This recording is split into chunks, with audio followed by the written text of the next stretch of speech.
welcome to part 2 of our San Diego Comic-Con 2016 wrap-up show. Today we are talking television, and man, there is a fuck ton of TV at this year's Comic-Con because half the movie studios pulled out of the convention, but yeah. Today we've got, if you are just checking us out, we did do one for the movies out of Comic-Con. The way we did that one is the same way we're going to be doing this one. We have sections separated for Marvel, DC, and then miscellaneous. Today we are starting off with Marvel. Marvel brought out some big guns with TV. There's some good shit. First one we're going to talk about is actually a little bit controversial, and that is Ghost Rider is coming to Agents of S.H.I.E.L.D., but not in the way you think he is. Robbie Reyes, the new Ghost Rider from the comics, is actually going to be the Ghost Rider present for Agents of S.H.I.E.L.D. Not my Ghost Rider. He is played by Gabriel Luna, who I believe was in either the first or second season of True Detective, but... I'll tell you what, it's not my Ghost Rider. Yeah, they are not doing Johnny Blaze. They are doing the Muscle Car Ghost Rider. He's still the Spirit of Vengeance... but it is not your standard Ghost Rider. What did you think about that announcement, Ron? I'm a little disappointed. I want my Netflix show. I don't want... That's the thing. I think this is a screen test to gauge interest, and actually it worked so far because it blew up. Like, Ghost Rider was trending like top 5 on Twitter. Yeah. Even though it was a Johnny Blaze, because like I think that with Ghost Rider is honestly like people like Ghost Rider, but it's not like they came out and said we're doing Batman, but Tim Drake's Batman. Like it wasn't like it's Ghost Rider. He's not as up there. Like he is basically C or D list for Marvel. But he could have been A list on Netflix. That's the thing. I think this is actually kind of genius because this allows. First of all, let's give. Basically a congrats to Agents of S.H.I.E.L.D. Agents of S.H.I.E.L.D. went from a no-name villain they basically made up for Season 1 to fucking Hive in Season 2, who's like literally fucking Z-list, to a Ghost Rider. Like, that shows you, actually Marvel was like, giving him something. And that does give me a little bit more hope for S.H.I.E.L.D. because... Season 1 had that god-awful start with it, and then it got really good. Season 2 was basically the XMen show we always wanted. And then Season 3, it's like, well, where are we going to go now? Well, apparently we're going supernatural with it, if we're going to bring in Ghost Rider. So... Or Season 4. Because this is going to be Season 4, right? Oh, yeah. But, it's just... It's interesting to me, because now we're basically going to have X-Men meets Supernatural. Yeah, but like I was saying... If Ghost Rider has a good reception with this, who's to say they're not going to give you your Johnny Blaze Ghost Rider on Netflix? Maybe they're doing Robbie Reyes because, there's already maybe an under-the-table thing going on with Netflix. They get to have their cake and eat it, too. They get to throw a bone, finally, to Agents of S.H.I.E.L.D., who earned it, because we talked about on our review... Their rendition of Hive is one of the best MCU villains out of all of their shit. And you hand them, like, Ghost Rider to work with. It was like, fucking Hive. Yeah. Yeah. Doing the thing that I always hate, where they have a previous actor playing a different role, but they did it awesome in Agents of S.H.I.E.L.D. We completely underestimated the word actor. He was amazing. Yeah. I'm looking forward to this. Now, in a perfect world, obviously, if I could have my choice, I would pick the Johnny Blaze one, but... Like, if this leads, to... Like, it sounds just different enough, like you said, they can have their cake and eat it, too. Yeah. It's not going to eliminate the possibility of the Netflix If anything, it will help it. It will actually potentially expedite it. They can't have it in the next probably year and a half, but it could potentially happen, like, we know Daredevil Season 3 is going to be a thing. We know for Netflix, they have Defenders, and we know Punisher. We know eventually they're going to get back to Jessica Jones, but you could easily throw in Ghost Rider at some point. How badass would it be that Punisher is investigating someone on his turf that is, like, taking out guys before he can get to him, and it's fucking Ghost Rider, dude. You know what? I want fucking Blade, too. Give me my Blade and my fucking Ghost Rider on R-rated Netflix. Yes. The other tidbit with Agents of S.H.I.E.L.D., this was pretty cool. They were moved 1 hour later into the 10 p.m. Eastern time slot, which actually... because of the way local television networks work, it allows them to actually be darker with their material. Hannibal famously got away with, you wouldn't believe, because they were on one of the later time slots. You would not believe the difference in Doctor Who and Torchwood. Yeah. Because UK is allowed to go basically rated R. Why can't America be that way, by the way? I don't know, but it was glorious in some points, dude. Yeah.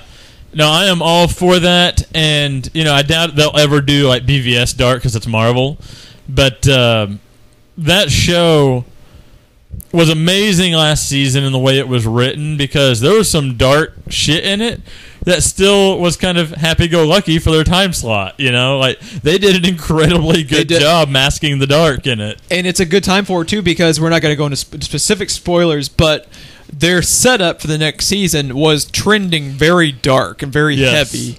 Yeah, I cannot wait, dude. Also, their logo for it was pretty badass. They had the Ghost Rider skull, and then the Agents of S.H.I.E.L.D. logo behind it, and then they had the chain underneath it. It was pretty cool. I never caught that. Yeah, I am really, really, really excited for it. I actually never did read the comic, but everyone raved about it. Because this is actually, it's kind of cool too. What kind of goes to show how cool the character must be. This Ghost Rider rendition was actually just created within the last 2 or 3 years, and it's already expedited to Agents of S.H.I.E.L.D. It's pretty cool. So, yeah, looking forward to it. So, wait, did he join forces with them in the comics? No, this Robbie Reyes Ghost Rider was just invented within the last 2 or 3 years. Oh, yeah, I'm with you now. Yeah. Are you just looking up the image? Yeah, I'm looking at the logo. I keep finding it on the side of a train and not an actual... Oh, yeah. Yeah, I will show it to you later on, though. Earlier we did... you keep going to the show. I'll find it. Okay. Earlier we did reference how Daredevil Season 3 is going to happen. Oh, dude, that's amazing. Isn't it pretty badass? That's pretty. Is that the one? That's it. Oh, dude. Yeah. And it just sells me on the fucking Netflix show. And what led into it, too, was you see the skull appear. I'll show it to you. We did get a confirmation Daredevil Season 3 is happening in the form of a genius teaser. Hollywood, this is what I want from you in your trailers. What's crazy, too, is they did such a cool teaser, and it's so genius, and what made it so good is they literally had nothing to show because this was just announced. They haven't started it, period. They have nothing to work with. And then, it really wasn't even necessary because people were going to watch anyway. All they had to pop up was Daredevil Season 3, boom, done. But they had a really, and I actually don't want to go into specifics on it because if you haven't seen it, you should just watch it. It's only 30-second song. The lighting in that trailer is genius. Very, very, very cool. YouTube it if you have not seen it. During the Marvel panel, they did bring out John Bernthal on stage. Behind him, the Punisher logo, and I can just imagine how much the crowd went apeshit for that. He had a few quotes about how he's basically really honored to have the role. He's really looking forward to. He seemed genuinely enthusiastic. Do you follow him on Twitter? No, I do not. If you need to follow him on Twitter because he just screams enthusiasm for that role, and pretty much every role. John Bernthal seems like a really, really good dude. If I remember correctly, he really wanted that role when they announced they were going to do Punisher. He fought for it, if I remember right.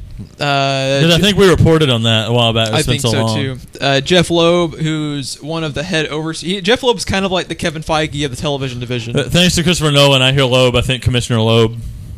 Well, actually, that's actually from Jeff Loeb from the comics. That was a callback to Jeff Loeb, I believe. Jeff Loeb came out on stage when they brought out Bernthal as well. He said that we are going into production on a series for the Punisher now, so they're working on it. Give me that shit now, Netflix. Did you finish Daredevil yet, season 2? How awesome is Bernthal, though, dude? Oh, my God. It's so good. I was sold from the first episode at the end. And then that one fight, you know what I'm talking about? That one fight scene alone. Yes. Yeah, it's amazing. Speaking of amazing, if you have not seen the Luke Cage trailer, that was a damn good trailer. It's again what I fucking want from you, Hollywood. We don't know what's going on. We don't know the plot. We just know it's awesome. All we know is it's badass. Mike Coulter is amazing in the role. Most of that, I guarantee you, is probably from the first episode. Yeah, it could even be the opening scene. Yeah, you just might as well be. He fucking and it. I don't know if you could technically call it a spinning off of Jessica Jones or whatever, since that's where they introduced the character. But I liked Jessica Jones. I loved David Tennant in it. But that trailer is already a better show than Jessica Jones was. I have never really been interested in Luke Cage. I really, really started to like where they were going with the character in Jessica Jones. Specifically, what is so brilliant in here, I love how he is disinterested in everything. And he is so much more powerful than everything. He is annoyed when you try to fight him, and that is just brilliant. People are fucking shooting at him, and he just does not give a fuck. He's bored. He is Superman if he had interesting character traits, like. And with the way that comic book people like Kevin Smith went apeshit over how good a job he did in that role in Jessica Jones, and you and I know nothing about Luke Cage. We had no way to compare it to. And to also love him, I mean, that actor, I don't know if he knows the comics or not, but he is fucking selling it. He exudes charisma without even doing it. Like the look on his acting like he has no charisma. The look on his face. When he is just mowing down like a whole building full of dudes with a car door. Oh my god! I want to watch it right now. I just Luke Cage. He just bitch slaps the machete out of the guy's hand. He wraps the car door around a guy like a sandwich, and it's just fucking incredible, dude. Luke Cage season 1 in its entirety. I'm gonna have to ask off work because I'm gonna probably watch it all in one sitting. It comes out September 30th. Coming out next year on Netflix is actually Iron Fist, and for a little bit of a surprise to me, we actually got a good portion of a trailer for it. It was a pretty good teaser. It was about like a minute and a half, more footage than I thought we would get. They didn't give an air date for it yet. It is coming 2017. I would imagine the way that they've been doing it is you get one in the spring and you get one in the fall. I would guesstimate probably March or April for Iron Fist. Because they also usually kind of bump it around their movies. They don't want to put it in May because they want you to go to the theater. Yeah. So I would guesstimate that. What did you think of the trailer? I know jack shit about Iron Fist. Same. And I'm all over it. And I feel kind of bad for the show because everyone's like, fuck you, Iron Fist, I want Punisher, or fuck you, you should have been Asian, even though that's a stereotype, and still racially insensitive. I'm still irritated by that story. When he's a white guy in the comics. Anyways. But, I mean, it looked interesting. I know nothing about it, and that trailer was good enough to get me like, yeah, I want to know more. The closest thing I can compare it to with Iron Fist, what little I do know, I know a little bit of like it conceptually. Mm-hmm. What it is it's kind of like Into the Badlands. It's like half Doctor Strange and half... You could just stop it, Into the Badlands. It is half Doctor Strange and half Daredevil. It is that kind of... It has... It's not... Again, I need you to turn around after you hand me the box of tissues. Okay. It is like full-blown... That's what I just did. That's why I need the tissue. God damn it.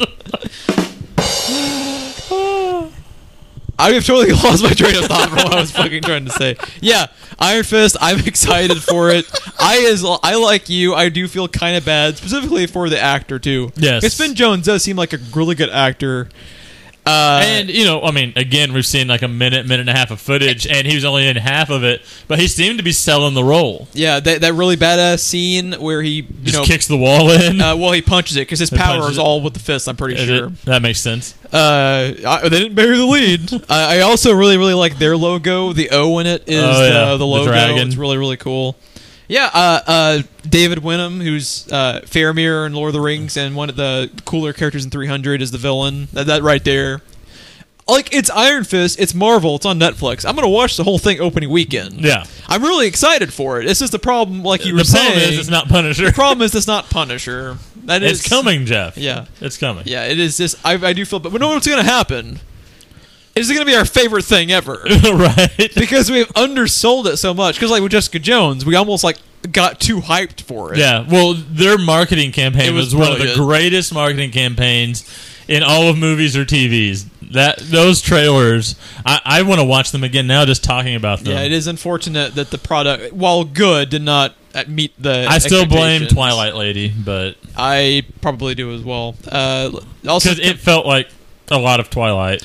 Also coming out next year on Netflix, probably in the fall, like we talked about earlier, is... Now, this completely took me by surprise. I did not expect anything. We got... And technically, we didn't get anything about this, but still, it was amazing. We got a quick teaser trailer for The Defenders. And if you want to talk about fucking Jeff Crack, dude... That thing they do with the letters from their individual logos. That thing they do with the Defenders was amazing. Oh my god. Yeah. Oh my god, I want it now. We have really, really cool voiceover from one of our favorite characters from all of their shows, and that is Stick from Daredevil. Yes. If you want to tell me he is like their Nick Fury, he's their quest giver. like, dude, Netflix, take all of my $9.99. Just take it right now. I fucking love you, Netflix. And dude, Marvel, absolutely killing it with movies and television. Tearing fucking Hollywood a new asshole right now. It is just they're just a juggernaut. They cannot be stopped. With shit like Luke Cage and Iron Fist. And their most A-list thing is Daredevil. And Daredevil is like B or C lists. Yeah. And they crush it no matter what. It's just crazy. It's incredible. They are... What a time to be alive, Jeff. I know. Let's see. We have one more little bit of Marvel news to get through that came out of Comic-Con. Again, Hollywood, this is how you make a trailer. So... we've talked a few times in the podcast, very, very briefly, because I was just honestly never really intrigued by it, and that is Legion, the FX. It's kind of a tie with X-Men. They do have mutants, but this is not going to be like your typical MCU style tie-in. Like, it is almost in its own universe the way it's been described. Like, they're not going to have like James, which is smart. They're not going to have like McAvoy show up like that. This show. Which is sad. It's from the main developer of Fargo. It follows mutant David Haller. I don't know how to pronounce his name. But, like you said, David Haller. This is a pretty genius little trailer. It completely kind of sold me to at least check out the show, even though before I had no interest. Yeah. No, it blew me away a lot more so, or almost as much as the guy at the top of the fucking stairs in the background. But this trailer... from FX. Well, you say FX is actually one of like the most well-respected television networks now. Back when I watched FX, In Living Color was the only thing they had to offer. Well, over the last like 10 years or so, basically the Shield got them started. Because right now, how old am I? It's been about 15 years or more, 20 years since I've seen FX. Sons of Anarchy, Justified. Was that on FX? Yeah, Justified, The Shield, The Americans. Now, Justified's a Western, right? Fuck you. Archer's FX. I knew that one. It's Always Sunny is FX. Like, they have like a pretty legit television lineup. They got a fucking spinoff network of FXX because they have so. I'm not even kidding. That's their spinoff. FX. That sounds like their late night programming. The one I'm really curious and looking forward to is FXXX. That's the one I'm looking forward to. Yeah. They also had a really, really badass logo. The O forms the XMen logo. Yes. Genius. Yeah. I'm gonna at least check out the pilot, which before I couldn't care less. So bravo, brilliant fucking trailer. And like you say, we don't know jack shit, and more of that. I like that. I like finding out when I'm watching the thing. Yeah, I don't want your trailer to fucking tell me what it is, because then I already gauge if I'm going to watch it or not.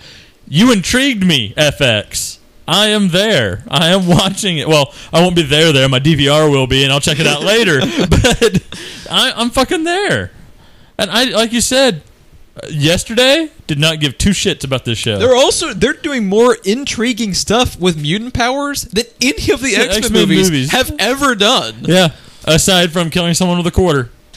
Yeah. Well, specifically with the telepathic stuff. Yeah. They started doing it a little bit more in the new one, Apocalypse. The telepathic stuff's been pretty lame. They and that barely is like, even do anything. Dude, when you are Mewtwo, that is your ultimate fucking power. Now, I will give them, I was saying, in Apocalypse. Yeah. They actually do a lot more because they actually have, since Apocalypse is also a telepath, they actually have telepathic battles. Like when they're in like a Mirror Master type. I just imagine two people sitting on the screen staring at each other. South Park. Yeah.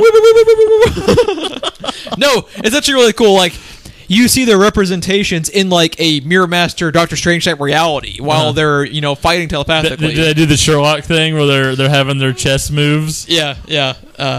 It was actually pretty cool though. But yeah, more of this. They seem like they're doing a lot more of that in here. And yeah, Fargo. I've never heard anyone not fucking jizz their pants over Fargo. So I'm sure it's so at weird. least, that does not get my attention at all.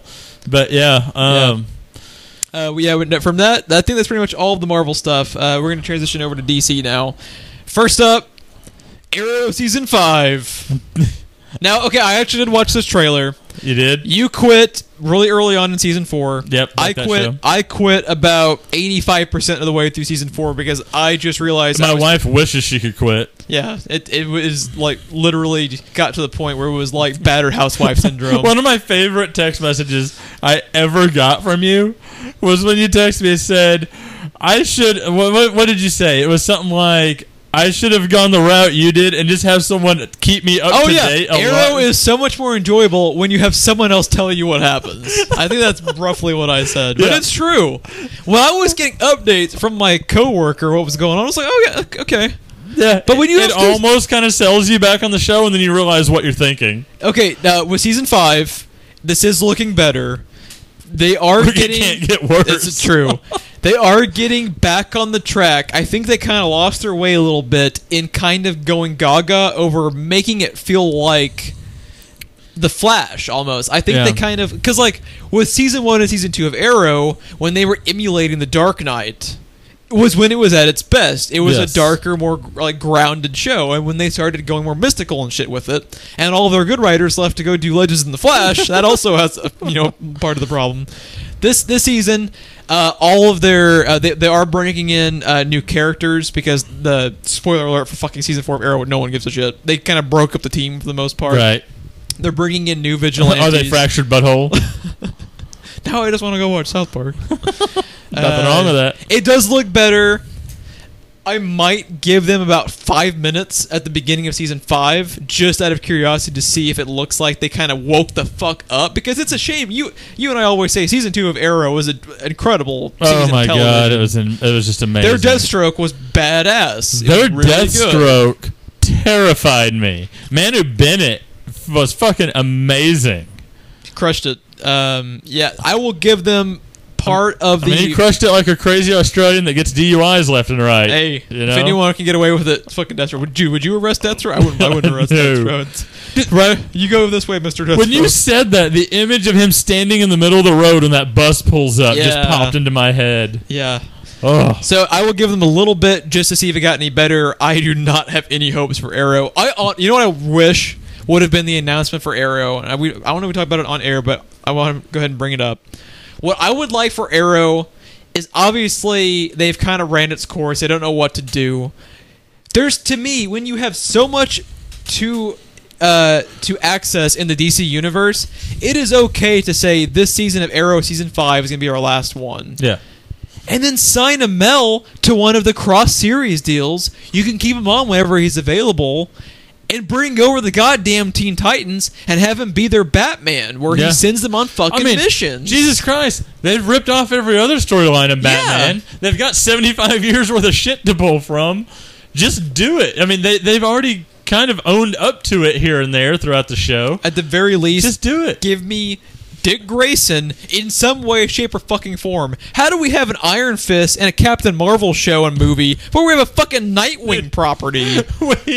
We've been more excited for Ant-Man than anything How is there else? an Ant-Man movie and I don't have my goddamn Nightwing movie? How are Rocket Raccoon and Groot, two of like the most beloved comic book characters of the last 20 years, and Dick Grayson can't see the fucking light of day? God damn it. I can't breathe. Sorry, Nightwing is one of my all-time favorite characters out of anything, and it's really frustrating. It's not. It's so sad. Oh, this is a rarity on There Will Be Expletives.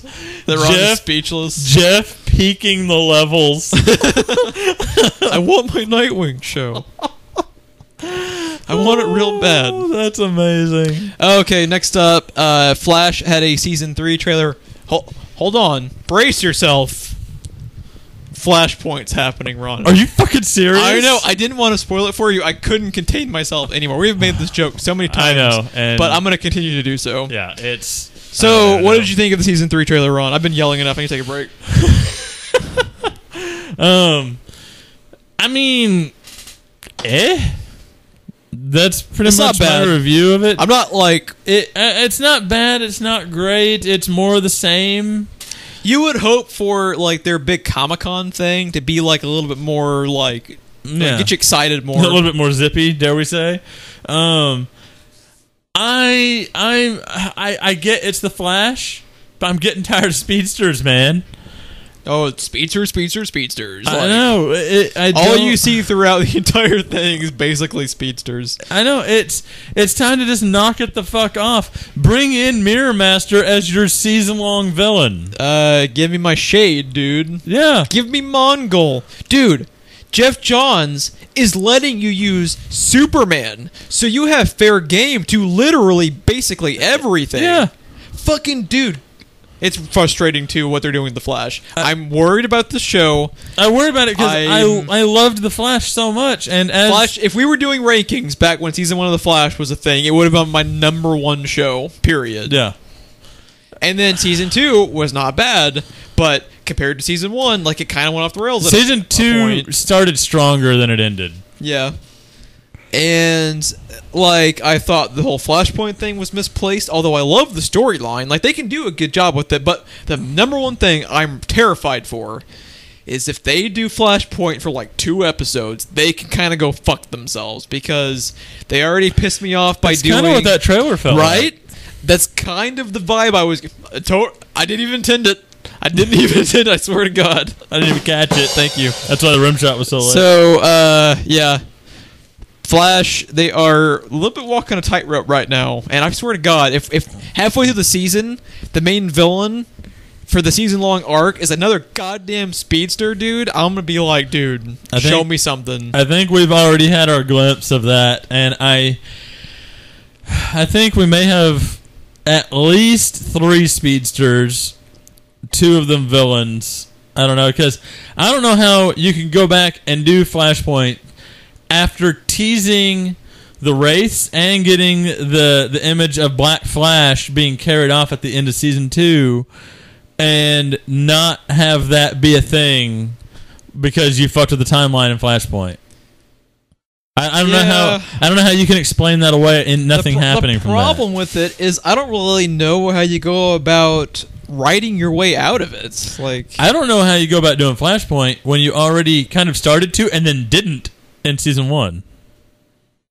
Yeah. I don't know. Yeah, premature Flashpoint-ulation. Yeah, I don't know. I swear this hardly ever happens. Man, it doesn't look bad, but Flash is leaving me scratching my head a little bit. It is going the way of Arrow very quickly, I think. Man, and at least Arrow had, a decent first season and a great second season. Here's going to be the difference, though. I think Flash will still be at least semi-fun to watch, even if it does tank. Just because the tone of that show is completely different, and they have made comedy so integral to the show with Cisco and everybody else that it can at least be enjoyable, even if you're like, I don't know why I'm still watching this. Whereas Arrow, once it tanked... Oh my God. It was like slitting your wrist for 42 minutes every Wednesday night. Yeah, it was hard to watch. I was having to, like, fucking talk myself off the ledge. It was just brutal. Next up, they had a Legends of Tomorrow trailer for season 2, but the first half of it was more of a clip show, but they did a pretty good job of making it, it's more exciting, and it was old material than the Flash one. Would you agree? I would agree. It was edited better. Oh, yeah. I would say. Oh, real quick about the Flash show, I did like the Kid Flash costume. I like the costume. That costume has no business working in real life. Yeah. And their costume designers crushed it again because, like, the Hawkman and Hawkgirl suits should not work. Totally did. Totally did. Yeah, but back to Legends. Again, too many goddamn speedsters. Speedsters. Hold on, let me try that again. So, with Legends of Tomorrow, really the only bit of new... You get some, like, action glimpses. Really the only, like, story element they kind of revealed. They did bring over Damien Dark from Arrow. That's pretty cool, because I love that actor. Neil McDonough, man, he's amazing. He was good in that role, from what I saw. Yeah, he was one of the only watchable portions of that season, was Neil McDonough. And I like the idea of bringing him over. He's actually one of the cross deals, I guess, like where he can appear on any of the shows. Isn't he also fucking... is it Dugan? Dum Dum Dugan. Dum Dum Dugan, yes. Captain America. When they showed him on Agent Carter and Agents of S.H.I.E.L.D. Oh. Where's my fucking what are they called? Howling Commando show. How the fuck is that not a show I know. yet? Seriously, if you're going to throw away Agent Carter, then at least give me the Howling Commandos with her as the request giver, basically. Oh my god, I want it so bad. And she's the only one that knows what they're doing. Yeah, so what did you think overall of the Legends of Tomorrow trailer? I liked it. I had read that it teased all kinds of timeline problems. I didn't see it tease any more timeline problems than we already knew about. It's kind of timeline problem the show. That's kind of the whole gist that's kind of of the the show. whole, yeah. So, but yeah, I mean, it looked good. Production value looks like, and then some of the new scenes, like it went up a little bit. Justice Society is going to be interesting because I know jack shit about them. Here's a good point. I don't know if we've had confirmation yet on how many episodes they're going to have. Yeah. I hope it's less. I hope it's less too. If they bumped it up to 22 or 23 like the other shows are, I think that is the biggest issue with these shows. I think so too. I think that's why Flash and Arrow keep losing their direction. Because it's like with the Flash, it's like there's only so. I mean, I love them. But there's only so many Cisco jokes we can have. You know what I mean? Yeah. Like for that. Although, You Guys Again was a damn funny joke, Yeah. by the way. I don't know. Cisco and the Birds. It sucks because it's a really exciting time because of all of the stuff we're getting on the CWDC stuff, but they're kind of almost running in the red, and it's their own fault because of their formats. I think they need to restructure some of this stuff. I mentioned earlier they were doing some of the cross-series deals. We talked before about how it looks like I don't know how I feel about this one. It looks like they have one for Neil McDonough because he was Damien Dark in Legends of Tomorrow. We confirmed on a previous episode or two about how Wentworth Miller has one for Captain Cold and John Barrowman has one for Malcolm Merlin. Still don't get that one. I'm not going to argue with it, though. Katie Cassidy, who is the actress who was Black Canary, or was the actress who was Black Canary, spoilers for season 4 of Arrow that no one watched, she has now signed a cross-series deal. What are your thoughts? I have never been more confused in my life than I am about Katie Cassidy. I spent so long hating her, and then in one episode of The Flash, I'm like, I don't know if I was wrong, if I was right, if it's a one-off, if it's a fluke. I mean, it's not a fluke. She's legitimately good when she can be a bad guy. I was told before, I think it was in Supernatural, she was a villainess, and that she was fucking horrifying in that show. She is very good in Supernatural. And then that same person that told me that said they turn on Arrow and they're like, oh, cool, she's in this. And then a few episodes later, they're like, what the fuck is happening? Literally, probably came out of my mouth at one point. Because she was, but now part of it isn't, and it's not all her fault. No. She was, but I feel good blaming her. In a show of mostly bad characters, yeah, she was like far and away the worst. Yes. Yeah. I think she doesn't know how to play a good guy. I agree with you. Because which makes me wonder how fun she might be in real life if she can't play a good guy and she can only play villains.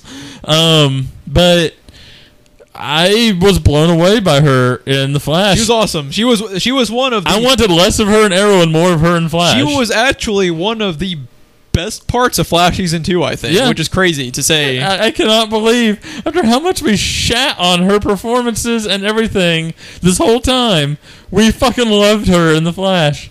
But yeah, if she can do that, hell, if you're going to bring her into it as Earth 2 Laurel Lance and have her be even just anti-hero and not a villain, I could probably get behind that. Okay, here's the thing. I can tell you why and how all of this is going to work. It's going to be awful, probably, but... Actually, do you want me... Okay, here's the thing. I don't want to lose Sarah. Here's the thing. Okay, CW, by the time you get around to watching these seasons, is going to have already told you this somehow, because they blurted this out. It's kind of a spoiler, but not really, because it was like their selling point for their panel. Well, I need to fucking sell her. So, do you want me to tell that you... sounded like awful. The way I said that. Yeah, asshole. Do you want me to tell you how they're going to go about all of this shit with the cross-series deals? Go ahead and tell me.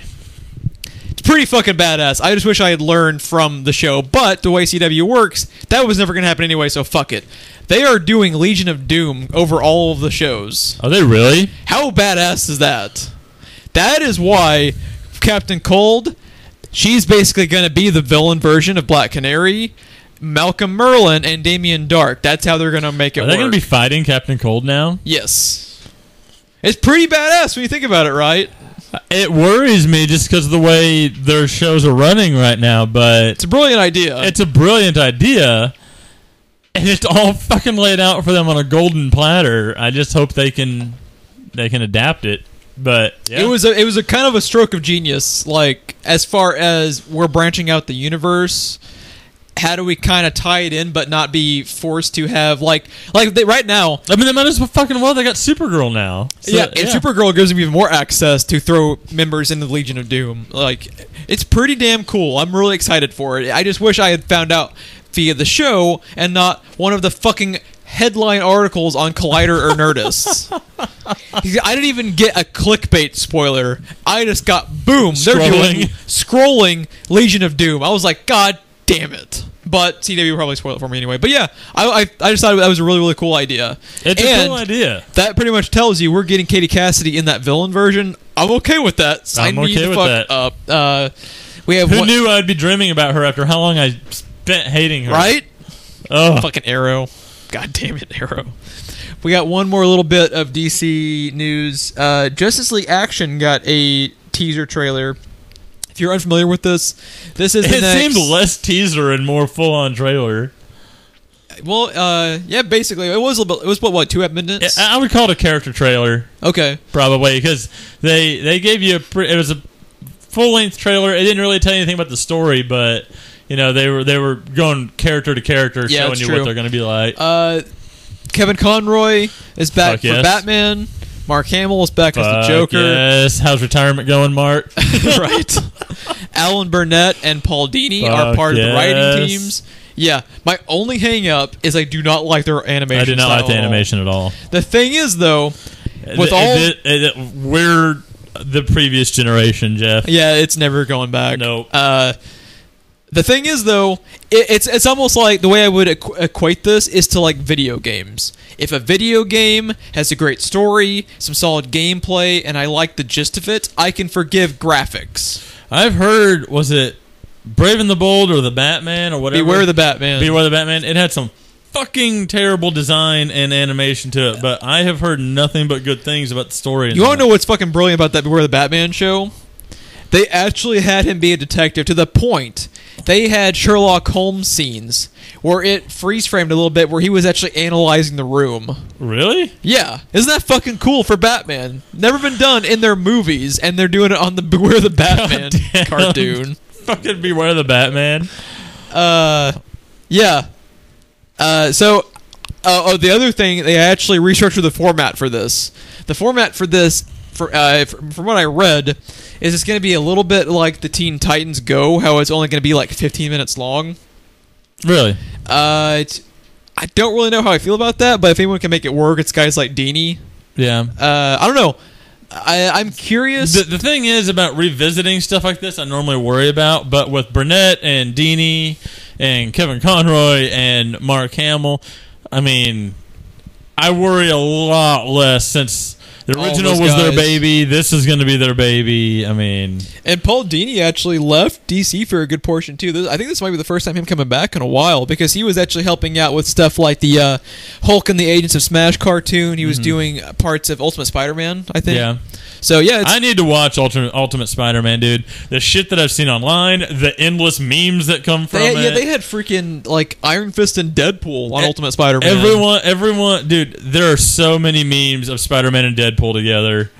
And it's right there, you sold me. It's just sarcasm and snark left and right. Yeah. And, I know this is a tangent, but one of them was literally... Again, this is memes, but it was the closed captioning was turned on, and it was freeze frames. And they're in a fucking jet that Deadpool's flying, and Spider-Man's in the back seat of it. And Spider-Man's just like, so Tony Stark just up and gives you a jet. I've seen that. And he was like, yeah, I just told him I needed a jet, and he let me borrow it. Then it cuts to Tony Stark looking at his fleet of jets, and one is missing. And it just like says thank you or something on the ground, and he just has this angry scowl on his face. Oh, yeah, right there. That was all I needed to know that I needed to watch. I think it's all on Netflix too, actually. I need to watch that. Yeah, that's all of Marvel and DC. So I think Ron's gonna be taking care of the miscellaneous. There's as I mentioned earlier, at least in the movie podcast, because of the studios pulling out of the convention, basically for the most part, other than the heavy hitters, most of the miscellaneous fell into television because there's a bunch here. So go ahead. All right. So first thing that we need to deal with in the miscellaneous section is I've seen a lot of positive and negative feedback about the Tick costume, and what I gathered from all of it, Jeff, was I did not know people were so goddamn passionate about the Tick. The Tick is an incredibly strange property because it seems like you either love it or you hate it. It seems that everyone who likes it is like their favorite thing that ever happened in the history of mankind. It is crazy. Like, it has an incredibly passionate fan base. Which you and I are not a part of. I think I watched it as a kid, but it wasn't one of those things that transitioned over. I've seen the cartoon more than Warburton's show. I don't think I ever saw the Warburton show. I've seen a few episodes of it. From what I gathered, it was better than the cartoon. Batman was pretty fucking genius all on its own. Yeah. So, but the thing that interests me is, what was the guy's name? I already forgot. I was supposed to not let you forget. Peter Serafinowicz. He's the new Tick. He's actually in Guardians. He's the guy who's with John C. Reilly in the lineup. Like, what a bunch of assholes. He's that guy. He's the Tick, yeah. Brilliant casting. I love him. Yeah. What's interesting to me, though, is the type of actor and stuff he is. It doesn't seem like it would be up his alley, but, he signed on for it. He must like what he saw. So, but the Tick costume looked like it was 3D printed by Nerf. To me, it looks like it was 3D printed by Nerf, and the 3D printer broke down 75% of the way while it was printing. And because the legs had no muscle definition to them, and everything else is fine. I don't know how you feel about it. I think this costume, for 2016 standards, I think it looks pretty terrible. Yeah. What do you think? I agree. If we can get that Kid Flash costume from the CW, or Hawkman and Hawkgirl, or Wonder Woman, yeah. Dude, that costume should not work. It's pretty terrible. It's not a bad costume, but like we said, compared to what we're getting from CW and everything else, by comparison, it's just awful. That to me, though, is not a deal breaker for a show. I agree. If it's a solid show, then I can look past it. Because like I said, it's not a terrible costume. It is the Kmart version of the Tick, though. It's terrible by today's standards. Yes. If this had come out during even the 10 years ago. Yeah, it would have been fine. It's just like we live in a world where we're getting Gorilla Grodd on a CW budget, and he actually looks like pretty good. King Shark happened. King Shark is a thing that happened. How can CW do CG King Shark and Amazon, who can wipe their ass with $100 bills because it's fucking Amazon, can't make a practical Tick costume look better than that? I actually like it. I actually like the original Warburton one better because we have them up side by side on our because monitor. I think it's more self-aware and over the top, and that is exactly what the costume should be. This one looks like it's trying a little too hard. That's the thing that I was going to say also. I think if they had gone a little bit more over the top, which is kind of weird to say nowadays, because every comic book property has moved away from kind of over the top-ish. Except for Leto's Joker. Except for Leto's Joker. We're talking the Joker. Yeah. And going straight off the comic page and everything else, Warburton's costume looks like it knows exactly what the fuck it is. You want to know what Warburton's looks like? It looks like, and it's intentional, it looks like a Halloween costume. Yes. Yeah, which is what it should look like. I also love the open face a lot more. It looks very...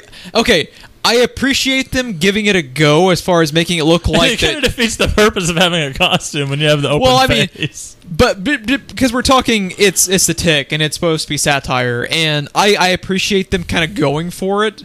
But if you go for it and it doesn't work, you have to redo it again. You can't just say, fuck it, we made it, let's do it. Like, yeah, I don't know. Unfortunately, neither one of us are ever going to be able to fucking watch it because we don't have Amazon Prime. Yeah, I know. Yeah. The one thing I have not seen is hardcore Tick fans' reaction to the costume. But, you know, after all this time, they may just be happy the show's coming back. I didn't read too many, just because it's such a shit show. From what I saw on the Collider post, people were hating it. People were saying it looked terrible. Yeah. Which is a shame.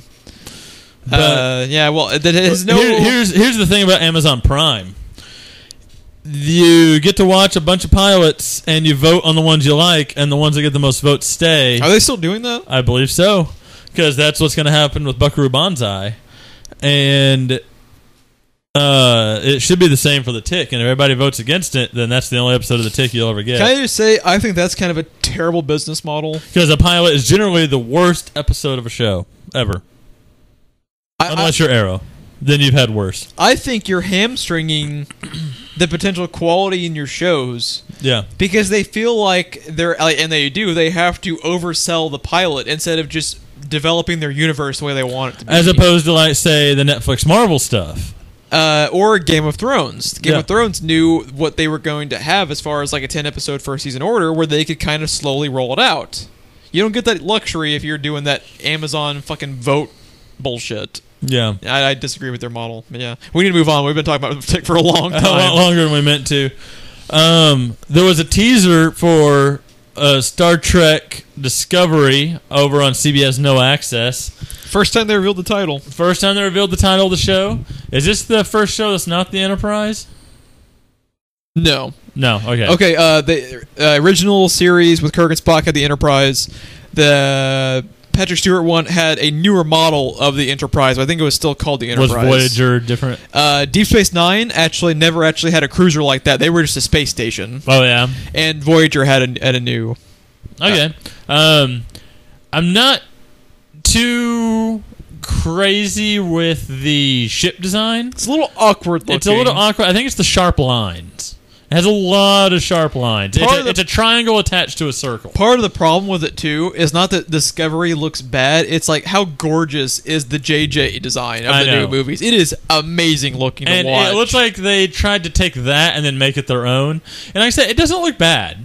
You know, it's a nitpick. For a CBS No Access budget, it looks phenomenal, and they did a good job. The ship design is a nitpick. You know, let's be honest. Like I said, I think it's just the sharp lines because the JJ one is sexy and it doesn't have any sharp lines like that to it. But yeah, it is airing in January. We are still just getting the pilot on CBS. I'm hoping their viewership fall off is so dramatic they just say fucking throw it on TV. Yeah, that's what I'm hoping. Since the only people not fucked over is anyone not in North America. Because if you're not in North America, then you get shit on Netflix. What was it, 24, 48 hours after it aired? 24, I believe. 24 hours. Hulu level shit on Netflix with this show. If you're in North America, you got to pay extra money to CBS No Access, which fuck you. They don't have shit worth watching for free on CBS. No, they do not. So, yeah, we'll see how this goes. Unfortunately, it may make them a shit ton of money because it is Star Trek. You want to know what also is unfortunate? I didn't even notice this until Collider pointed it out. Or maybe someone pointed it out to them, but they brought it up to my attention. So, a lot of the Star Trek shows, they're referenced by their initials, right? Yeah. The original series is TOS. Next Generation is TNG. DS9 for Deep Space Nine. The abbreviation is STD. And as soon as I saw that, I was like, it's kind of awesome. I kind of love it.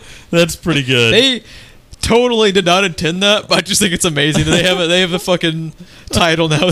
Oh man, did you watch STD? I fucking loved STD last night. It was awesome. Totally paid $6.99 for an STD, man. Worth every penny. Now, one thing that's shaping up to look like it's worth every penny, Jeff, I know you saw it. I hope you, the listener, saw it. The fucking banner for Van Helsing on Syfy. Pretty saucy. I love it. People for some reason have been kind of passionate left and right about this show, how bad it's going to be or how good it's going to be for a while, because they've been talking about it for like at least a year now, maybe concept wise. Because first it was Van Helsing, and it's like fuck yeah, and then it was like Van Helsing's granddaughter, fuck you, and it's just gone back and forth. But when you tell me it's a fucking Mad Max world, and they were not fucking around. It looks like if you took out Van Helsing, it could be like a Fury Road spinoff show. Yeah, this looks like the Furiosa backstory without the words Van Helsing on the screen. I also like her name too. It's Vanessa Van Helsing. It's pretty cool. So it's basically gonna be Mad Max mixed with Priest is the vibe I'm getting. I'm down. Also, you need to watch Expanse. Because Syfy has been making some pretty goddamn good television over there, man. Like, Expanse is pretty damn good. Which makes me even more sad they did not get Constantine. Yeah. Them or Chiller. Yeah. But yeah.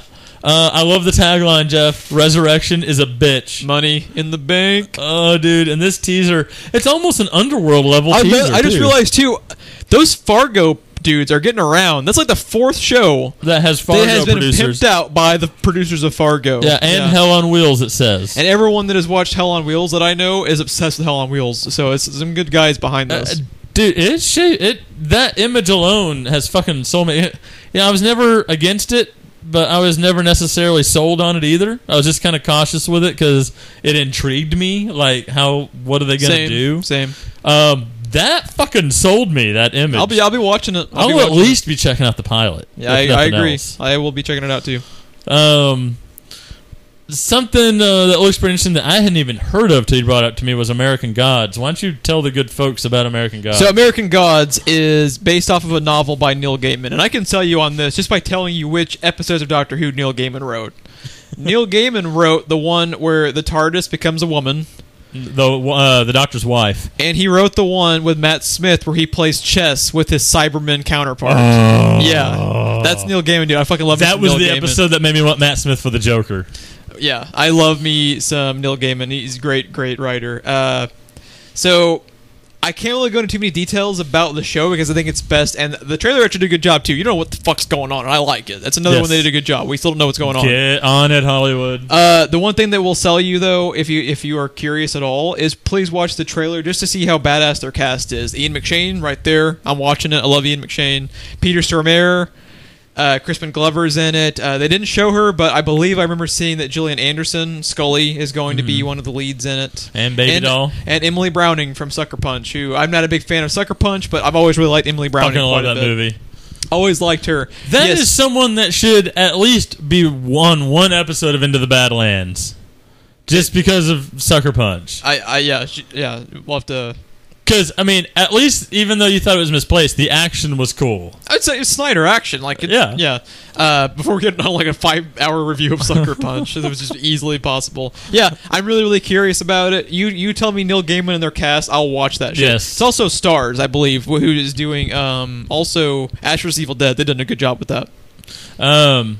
Something that I am personally looking forward to that I never believed would ever fucking happen. You poo-pooed these. We were talking about this like 3 times on podcasts. You're like, it's not going to happen. Fuck it. It's not going to happen. Not going to happen. And then they blew away crowdsourcing. They got like everything they wanted in the first like day or two or something.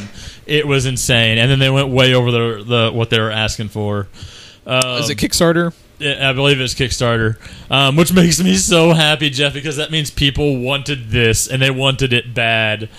MST3K is another thing. Everyone who likes it, it is like their favorite thing. I grew up on Mystery Science Theater 3000. I fucking love that show, dude. Unfortunately, I have never seen any Mystery Science Theater 3000. Dude, Gamera is probably my favorite one. That's the one I'm going to start you with. These are the riff tracks, guys, for the most part, right? Yeah, I've seen a little bit of riff tracks. I have just not seen actually MST3K. The cast that is in riff tracks, I believe, is the second cast for MST3K. One of the guys, one of the main guys of riff tracks was in both parts, but Mike Nelson. But because he did the music for the original MST3K, and then he took over for Joel Hodgson. But this is the original cast, along with Patton Oswalt and a whole bunch of other Felicia people. Day is involved with it. Day. Also, the one name that caught me is they have Dan Harmon as one of the writers, and he is the Rick and Morty guy. Yeah. No, it is shaping up to be absolutely fan-fucking-tastic. And it's coming to Netflix. Who pretty much... They have some stuff that's not as good as the others, but pretty much everything on Netflix is at least totally solid. The people that are probably going to be interested in this the most are now my age. And I was a kid watching it on Spike TV and wherever the fuck it was before that.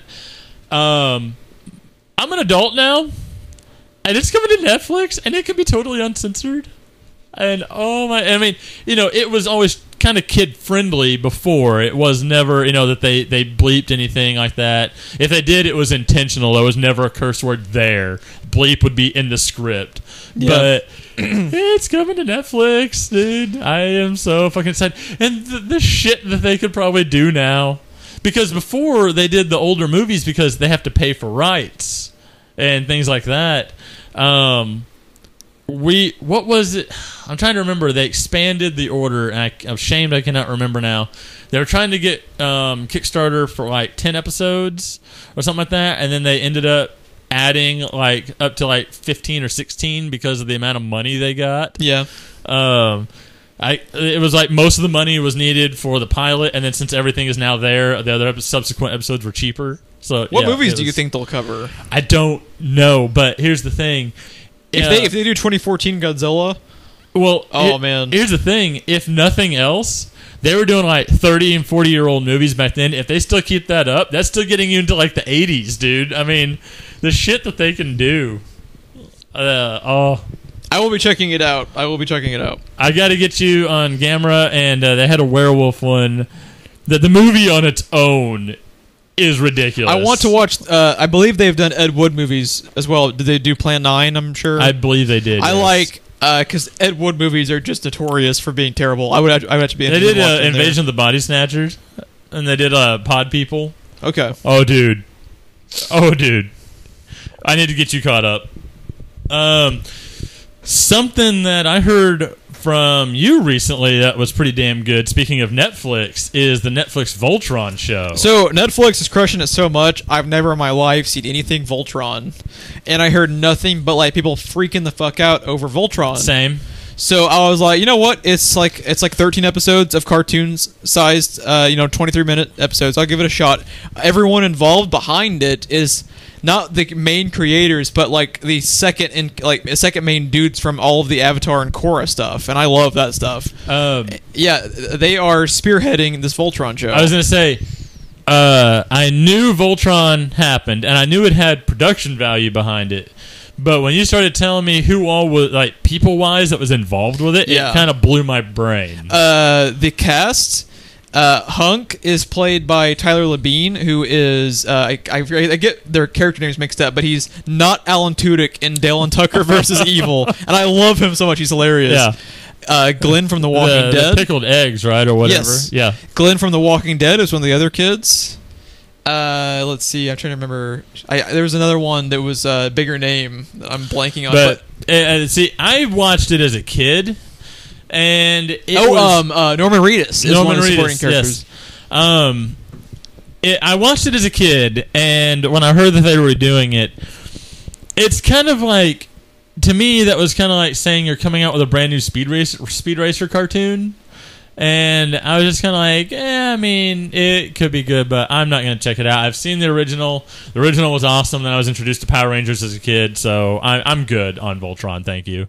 But after what you said, and then telling me that information, and then now the announcement that we're confirmed for a Season 2 on Netflix, I will be checking it out fairly soon. So, I never watched it before at all. And I just started it 2 or 3 days ago. I do not think you would like the original. I can't watch 80s shows like that. I have 3 episodes left. I'm actually kind of binging it. It's pretty damn good. We know what's really cool about it too. It's a cartoon that is completely accessible to all age ranges. I remember the concept stuff and then the freeze frames from it, and it was gorgeous animation. It is some of the best animation. It is old school, what you and I like, and it is fucking gorgeous just to watch. Old school with new styling. Yes, it's very sleek. It is gorgeous. What's really cool about it, though, that's kind of rare for cartoons these days, it basically works. The storyline works is basically a 5-hour movie. It is actually super continuous. The show opens up with a 3-parter movie for the first kind of episode. The first episode is actually like 60 or 80 minutes long. It's 3 episodes combined. Yeah. And then I just got done with a storyline that actually covered like 2 or 3 episodes. It's really cool. They're actually kind of like a continuous Netflix style model, which is really cool and kind of unheard of for cartoons nowadays. Yeah. It's fantastic. I really, really like it. Especially since it was like Monster of the Week kind of thing back in the day.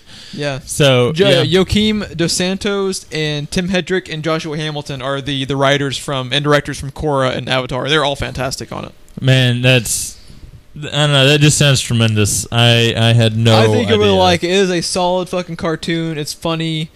They have some really good actors behind it. I think you'd like it. It's pretty. Some of their fight scenes. It blew my brain initially, anyway, because I was like, "Voltron is where you went," you know. So when they got some badass fight scenes in that too. They got some cool character designs too. It's cool. I think you'll like it. But yeah, one thing that speaking of Glenn and Norman Reedus, one thing that is also blowing our mind, but not in a good way recently, is apparently there was a Walking Dead Season 7 trailer, which we're not checking out, and we recommend you don't either if you plan on watching the show. Don't ever watch anything Walking Dead puts out as far as trailers, because they're always like 5 or 6 minutes long, and it works as a cliff notes for the entire season you're about to watch, so fuck them. Yeah, the ones I've seen in the past, there was no point even watching the show by the time I was terrible. done. So, but there was a trailer, if you're into the cliff notes of the show, I guess check it out. What are your thoughts on Season 7? You want to talk about how we are with The Flash?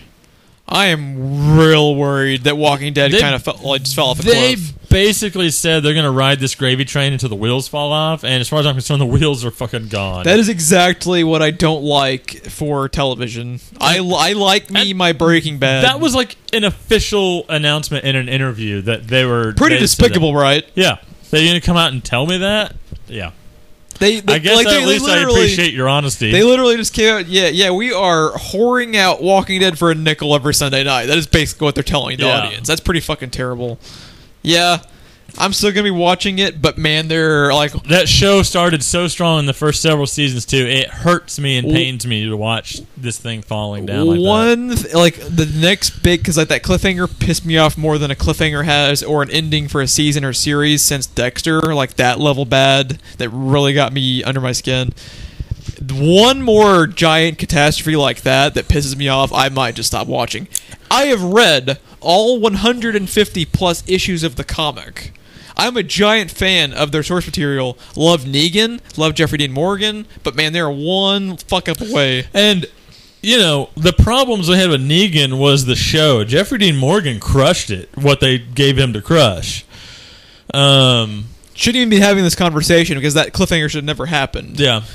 Their teaser image. We've gone on and on about that, though. really pissed us off even more. Yeah. And I didn't even... The cliffhanger didn't even bother me that much, and that teaser image pissed me the fuck off. They're rubbing it in your face, man. Yeah. It's ridiculous. Yeah. Anyways, that's a whole nother podcast. Literally. It's on our channel. Sherlock... Season 4 trailer also happened. We reported also recently that may unfortunately be the final season. I don't think we have any official word. Final season. Probably will be if they're talking about it. I would say there's a strong possibility. Otherwise, they wouldn't mention it. But yeah, trailer was good. I can't watch it because of spoilers, but it's fantastic. We get a lot of our boy Toby Jones, who is looking like Toby Jones is one of those dudes. Every single role crushes it. Perfect for the show. Reunited with Moffat from, I think he might have even... Yeah, that was Matt Smith. He would have been involved somewhat with The Dream Doctor. Was that his name? Yep. Yeah. One of the best episodes of Matt Smith's run for me. He was a Time Lord and he's the Dream Lord. Really, really cool stuff. Toby Jones, he's crushing it. Can't wait. Fucking love Sherlock, man. You gotta get caught up. Super good. Yes, I do. Hounds of Baskerville in season 1 is my next one. Super or good. season 2. I don't know. I believe it's season 2. It's hard to tell. Okay, here's the thing. If you love Game of Thrones, Which, if you don't, get the fuck off of our podcast. if you love Game of Thrones and you love the actors involved, Which, if you don't, get the fuck off my podcast. you need to watch the blooper reel. There's, what did we watch? 4 and 5, and then we watched season 6. Yeah, they're both gold. It is fantastic, especially for the depth of that show and the seriousness of that show and the drama in that show. To just watch them fuck up their lines and knock props over and swords fall apart. Like, it is just fantastic. It's also odd to see people, after you watch how dark the show is, have fun on the set of Game of Thrones. Like, it's kind of odd, but it's amazing. It's hilarious. Watch them, please. Please watch the Game of Thrones blooper reel. That's all you need to type into YouTube, and you're welcome. That's gold. All. That's all that needs to be said there. Gold. No, what's gold is our final topic. Which was the final topic for a reason, because of how genius it was. Well, I was also going to add that saying we're on our final topic just brought people back into our show. Oh, God, they're almost done. Fucking South Park. Can they do anything wrong, Jeff? Nope. End of podcast. Going on. If you did not see... Don't spoil it either. Just let them watch it, too. I'm not. But if you did not see the We've Been There commercial, what was it, like a minute, 5 seconds? Something like that. It's a minute and change.